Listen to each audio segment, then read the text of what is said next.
जय माता दी भक्तों, कैसे हो आप सब। आशा करती हूँ आप सब बहुत अच्छे होंगे और अपने अपने घरों में कुशल मंगल होंगे।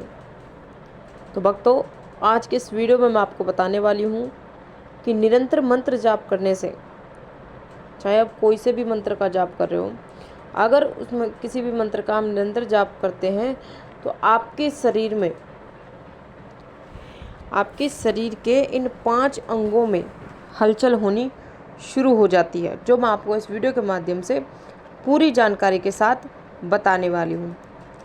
लेकिन बताने से पहले मैं आप सभी भक्तों से एक छोटी सी रिक्वेस्ट करना चाहती हूँ कि अगर आप हमारे चैनल पर नए हो तो सबसे पहले हमारे चैनल को सब्सक्राइब कर लीजिए और साथ में लगे बेल आइकन को दबा दीजिए, ताकि हमारी वीडियो की नोटिफिकेशन सबसे पहले आप सभी भक्तों तक पहुंच सके। तो भक्तों, वीडियो को लास्ट तक देखिएगा। वीडियो को बीच बीच में से स्किप बिल्कुल मत करना। अगर आप वीडियो को बीच बीच में से स्किप कर करके देखोगे, सुनोगे, तो आपको ये वीडियो बिल्कुल भी समझ में नहीं आएगी। और अगर आप चाहते हो कि आपको ये वीडियो अच्छे से समझ में आए तो इस वीडियो के एंड तक बने रहिएगा। तो देखिए भक्तों, बहुत से भक्त ऐसे होते हैं जो कि ये जानने की कोशिश ज़रूर करते हैं कि लगातार किसी भी मंत्र का जाप करने से हमारे शरीर में क्या बदलाव आता है, क्या चीज़ें होनी शुरू हो जाती है, कौन से लक्षण हमें देखने को मिलते हैं, या फिर हमारे शरीर के अंगों में क्या क्या बदलाव होते हैं। तो उसी के बारे में आज मैं आपको पूरी जानकारी के साथ इस वीडियो के माध्यम से बताने वाली हूँ। तो किसी भी मंत्र का जब आप निरंतर जाप करते हो लगातार, चाहे वो ओम नमः शिवाय मंत्र हो, चाहे ओम क्रीम कालिकाय नमः का मंत्र जाप हो, या फिर कोई भी किसी भी अन्य देवी देवता के आप मंत्र का जाप करते हो, अगर निरंतर जाप करते हो तो आपके शरीर के इन 5 अंगों में हलचल होनी शुरू हो जाती है। समझ रहे हो? तो चलिए मैं आपको बता देती हूँ कि आपके उन 5 अंगों में कौन कौन से आपके मतलब हिस्सों में दर्द रहता है या फिर हलचल होती है। तो पहली चीज़, जब आप मंत्र जाप करते हो, निरंतर मंत्र जाप करते हो, तो उस मंत्र की ऊर्जा जब आपको प्राप्त हो जाती है तो आपकी रीढ़ की हड्डी में आपको हलचल महसूस होती है। कहने का मतलब ये है कि जब आपको मंत्र की ऊर्जा प्राप्त हो जाती है तो आपकी जो कुंडलिनी शक्ति है, समझ रहे हो, आपकी कुंडलिनी शक्ति जागृत हो जाती है उस ऊर्जा के द्वारा। जब आप मंत्र जाप करते हो, उस मंत्र से जो आपको ऊर्जा प्राप्त होती है, तो उस ऊर्जा से आपकी जो कुंडलिनी शक्ति है वो जागृत होती है और आपको ऐसा लगता है कि आपकी रीढ़ की जो हड्डी है, समझ रहे हो, उसमें मतलब नीचे से ऊपर की तरफ कुछ उठ रहा है और आपको ऐसे चींटियाँ सी चलती हुई महसूस होती है।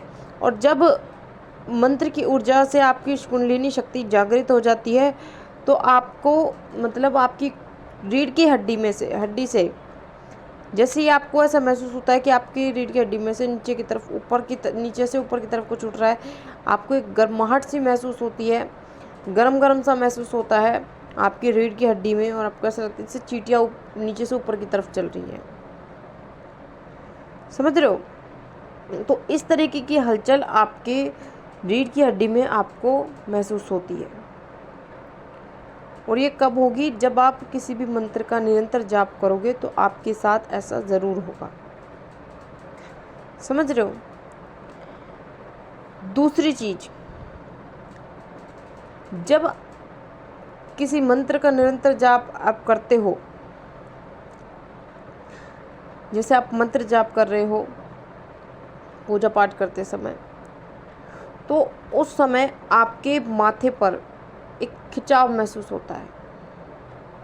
मतलब आपकी जो आज्ञा चक्र की जो जगह है उस पर आपको खिंचाव महसूस होता है। एक तरीके से आपको चारों तरफ से, जहाँ पर आपका आज्ञा चक्र होता है, जहाँ पे लेडी से बिंदी लगाती हैं, वहाँ पर आपको चारों तरफ से आपको खिंचाव महसूस होता है, हल्का हल्का आपको दर्द महसूस होता है। तो अगर आपके साथ भी ऐसा होता है तो उसी वक्त समझ जाना कि आपका जो मंत्र आप जिस मंत्र का आप जाप कर रहे हो उसकी ऊर्जा आपको प्राप्त हो चुकी है, जिसकी वजह से आपके शरीर के इन अंगों में हलचल हो रही है। समझ रहे हो? तीसरी चीज़, जब आप मंत्र जाप करने बैठते हो पूजा पाठ करते समय और आप निरंतर एक ही मंत्र का जाप करते हो तो आपकी सांस ऊपर की तरफ उठनी शुरू हो जाती है।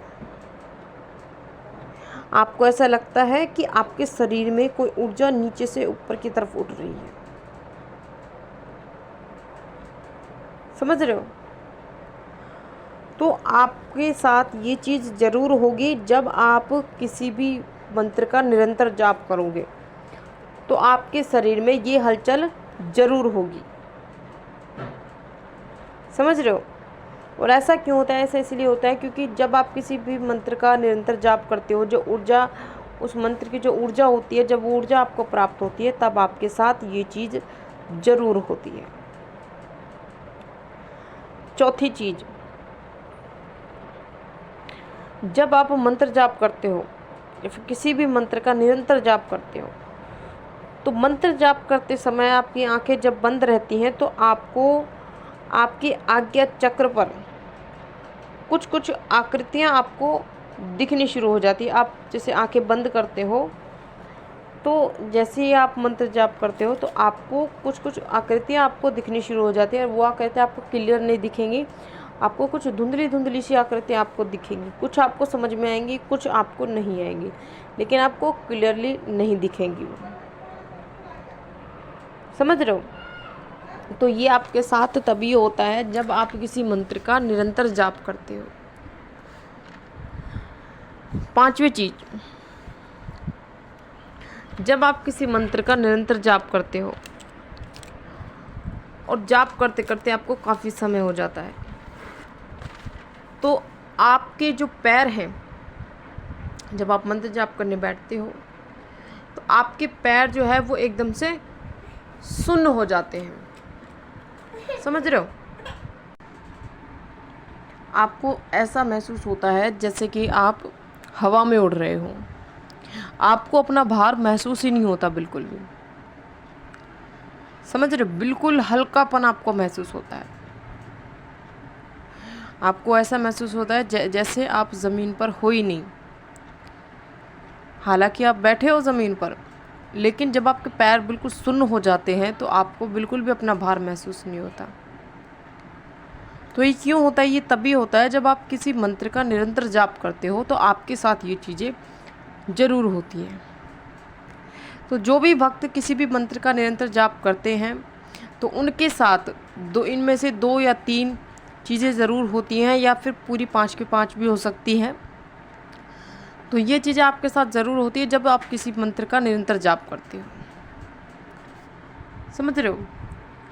और अगर किसी भक्त के शरीर में ये हलचल होती है तो वो भक्त मुझे कमेंट करके ज़रूर बताना नीचे। मैं मिलती हूँ ऐसी एक नई जानकारी के साथ। तब तक के लिए जय माता दी, जय माँ काली, हर हर महादेव। माता काली आप पर सदा अपनी कृपा बनाए रखें।